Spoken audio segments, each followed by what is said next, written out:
This week, we read Parshat Shoftim, and we also enter into the new month of Elul. On the first day of Elul, Moses went back up onto Mount Sinai. It was the second time that he went back up into the heavens to receive the Torah. The first time he comes down, he smashes it because of the sin of the golden calf. But now Moses is going back up for another 40-day period, coming back down with the new tablets on Yom Kippur, the Day of Atonement. We are also coming to a 40-day period where we can reconfigure ourselves, we can rehabilitate ourselves, we can return to the essence of who we are. That's what we're here to do in the month of Elul. Elul in Hebrew is spelt with 4 Hebrew letters, Aleph Lamed, Vav Lamed. And there are a few places in the Torah where there are 4 words lined up in a row, which begin with one of those letters, each of those letters. So King Solomon in Song of Songs says, Ani ladodi v'dodi li, Aleph Lamed Vav Lamed, meaning I am to my beloved and my beloved is to me, meaning God is close, God is loving.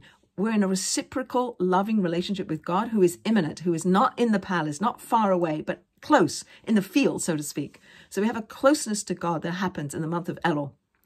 In another place in the Torah, in another section that we're going to read in Deuteronomy, we read about God saying, I'm going to circumcise your heart, meaning I'm going to break away all the things that stop you from feeling and being inspired and being passionate, the things that block you from really being you, the things that you put up to stop things for feeling who you are, that I'm going to strip those things away so you'll be unblocked. That's happening in the month of Elul. And finally, in Exodus, we read about God saying that there will be these cities of refuge that you can escape to. If you accidentally killed somebody, you didn't mean to do it, you can run to this city of refuge and you're safe there. And that's a place for you to work on yourself and to rehabilitate yourself and regrow and rebirth yourself as a new person. That's what you can do in the city of refuge. So just as there's a space to go, a place to go, there's also a time to go. Elul is that time where we work on ourselves and we recreate ourselves.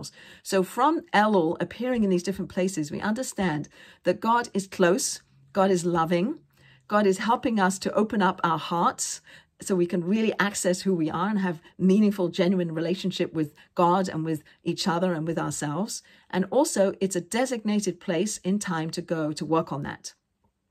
In Parshat Shoftim, which we're going to read this week, we read about the judges that are positioned at the gates of the city. They're there to stop anything negative coming into the city.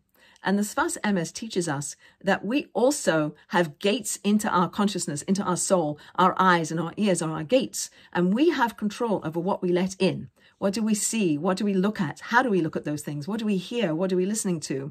What are we saying? All of these portals, these gates into our soul are things that we have control over. So as we enter into the month of Elul, let's be conscious of what we let in. Let's recognize that God is close and loving. Let's recognize that our hearts are open and that this is a designated time to work on ourselves. So by the time we get to Yom Kippur, we are that person that we came into the world with all the potential that we have to actualize our full selves.